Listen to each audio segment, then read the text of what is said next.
महागठबंधन की ओर से सीटों के बंटवारे को लेकर प्रेस कॉन्फ्रेंस बुधवार को। तो उधर कांग्रेस के द्वारा स्क्रीनिंग कमेटी की बैठक भी बुधवार को दिल्ली में।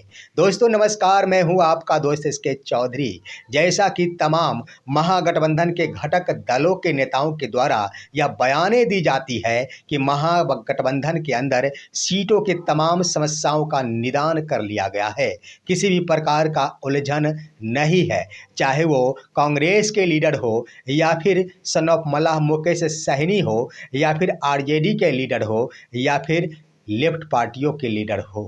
तमाम घटक दलों के नेताओं के द्वारा बस एक ही बातें की जाती कि सीटों का बंटवारा संबंधी समस्याओं को अंतिम रूप दे दिया गया है। उधर दोस्तों आखिर कांग्रेस के द्वारा ये ऐलान कर दिया गया है कि केंद्रीय स्क्रीनिंग कमेटी की बैठक दिल्ली में आयोजित होगी बुधवार को, जिसमें कांग्रेस के 3 बड़े लीडर, जिसमें बिहार प्रभारी कृष्णा अल्लावरू, कांग्रेस अध्यक्ष राजेश राम और कांग्रेस नेता शकील अहमद खान मौजूद रहेंगे। लेकिन आखिर प्रेस कॉन्फ्रेंस में क्या ये तमाम नेता मौजूद नहीं रहेंगे? आइए इस पर हम विचार करते हैं कि महागठबंधन में आखिर हो क्या रहा है। दोस्तों इस पर चर्चा करेंगे और आपसे गुजारिश, आप हमारे इस चैनल शौर्या हिंदी न्यूज़ को जरूर सब्सक्राइब कर लेंगे, क्योंकि मैं आपको बिहार चुनाव से जुड़े तमाम मसलों पर सटीक विश्लेषणों से हमेशा ही रूबरू कराऊंगा, किसी भी प्रकार का कोई पक्षपात नहीं करूंगा। दोस्तों इसके क्रम में मैं बता देना चाहूँगा कि मुकेश सहनी सन ऑफ मल्लाह की ओर से आज ही बयान दिया गया मीडिया के सामने कि महागठबंधन में सब कुछ हो गया है और उन्होंने ये भी बातें कही कि संभवतः बुधवार को प्रेस कॉन्फ्रेंस जारी कर दिया जाएगा। हम जारी कर बता देंगे कि आखिर हम कितने सीटों पर चुनाव लड़ रहे हैं। साथ ही साथ उन्होंने कहा कि प्रेस कॉन्फ्रेंस में ही सीएम फेस को लेकर और डिप्टी सीएम फेस को लेकर भी ऐलान कर दिया जाएगा। कौन पार्टी कितने उम्मीदवारों पर चुनाव लड़ रही है, इसका ऐलान कर दिया जाएगा। दोस्तों इससे पहले की बातों पर आप गौर करेंगे तो उन्होंने कहा कि आज दिन भर ही यानी मंगलवार दोपहर तक 1 to 1 सीटों पर चर्चाएं हुई है और एक सीटों पर मंथन जारी है। लेकिन सवाल है ये भी कि कहा गया कि उसमें कांग्रेस के नेता भी मौजूद है। आज तो कहा गया कि झामुमो की ओर से भी सीटों पर तय कर लिया जाएगा और लेफ्ट पार्टियों के लिए भी तय कर लिया जाएगा, पशुपति कुमार पारस के लिए भी तय कर लिया जाएगा, परंतु झामुमो के लिए कोई निर्णय नहीं हो पाया, कोई खबर नहीं आ पाई, या फिर पशुपति कुमार पारस के लिए निर्णय हुआ नहीं हुआ, या फिर कोई खबर नहीं लीक हो पाई, या फिर कांग्रेस के लिए क्या कुछ हुआ, सीएम फेस के लिए क्या कुछ हुआ, उसकी खबर नहीं आ पाई। लेकिन मुकेश सहनी के द्वारा यह बयानें जरूर दे दी गई कि बुधवार को प्रेस कॉन्फ्रेंस जारी कर इसका खुलासा कर दिया जाएगा।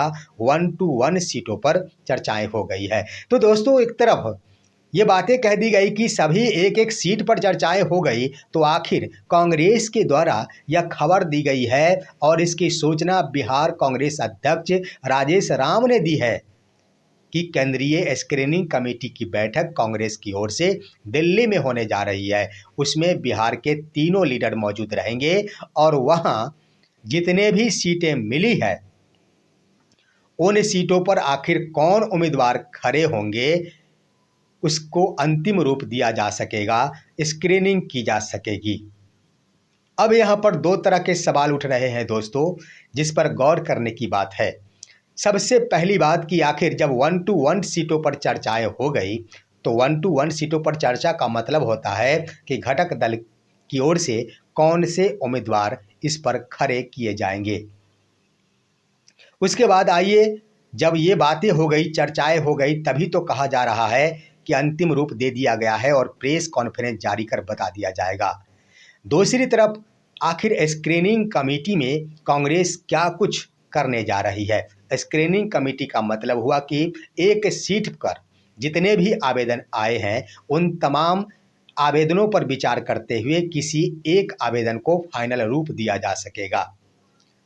तो एक तरह से कह दिया जाए, या तो एक एक सीटों पर मंथन हुआ ही नहीं, या फिर यूँ कहा जा सकता है दूसरी तरफ कि मंथन तो हो चुका है, लेकिन सीटों पर मंथन हो चुका है, उम्मीदवारों पर मंथन नहीं हुआ है, जिसके कारण कांग्रेस की ओर से अंतिम रूप दिया जा सकेगा।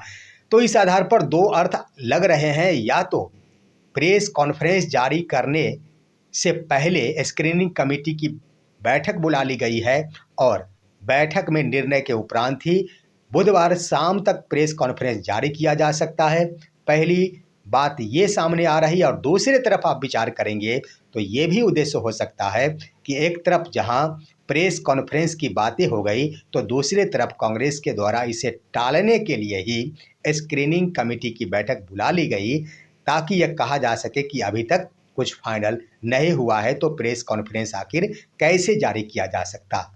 तो दोस्तों ये उलझने हैं, लेकिन सार रूप में हम आखिर कहना चाहेंगे कि बुधवार का दिन महागठबंधन के लिए भी अहम होने जा रहा है। बुधवार के दिन अगर सीटों के मसले को लेकर अंतिम रूप से फैसला नहीं होता है, तो यह स्वाभाविक प्रक्रिया और स्पष्ट होना शुरू हो जाएगा कि महागठबंधन में भी टूट की संभावनाएं बढ़ गई है। चाहे टूट जिस रूप में हो, इसके बारे में कुछ नहीं कहा जा सकता। लेकिन दोस्तों आप गौर करेंगे तो आज ही कांग्रेस के लीडर के द्वारा मीडिया के सामने कह दिया गया कि सीएम फेस को लेकर कोई बात ही नहीं है, कहीं से कोई संशय और प्रश्न ही नहीं है, तेजस्वी प्रसाद यादव ही होंगे और कौन हो सकता है। तो दूसरी तरफ मुकेश सहनी का बात भी मिलता जुलता नजर आ रहा है कि उन्होंने कहा कि सीएम और डिप्टी सीएम फेस पर भी ऐलान हो जाएगा। आखिर क्या कुछ होगा, और तीसरे सबसे अहम बिंदु पर आप सवाल करेंगे और गौर करेंगे तो स्पष्ट हो जाएगा कि हो सकता है महागठबंधन और एनडीए गठबंधन की ओर से सीटों को लेकर कौन उम्मीदवार कहां से खड़े होंगे, इसी का इंतजार किया जा रहा होगा। जहां एक तरफ एनडीए की ओर से तो अभी तक कितने सीटों पर चुनाव लड़ेंगे ये भी क्लियर नहीं हो पाया है, दूसरी तरफ महागठबंधन की ओर से तो कर दिया गया कि हमारा सीटों का सिलसिला और समस्या का समाधान हो गया।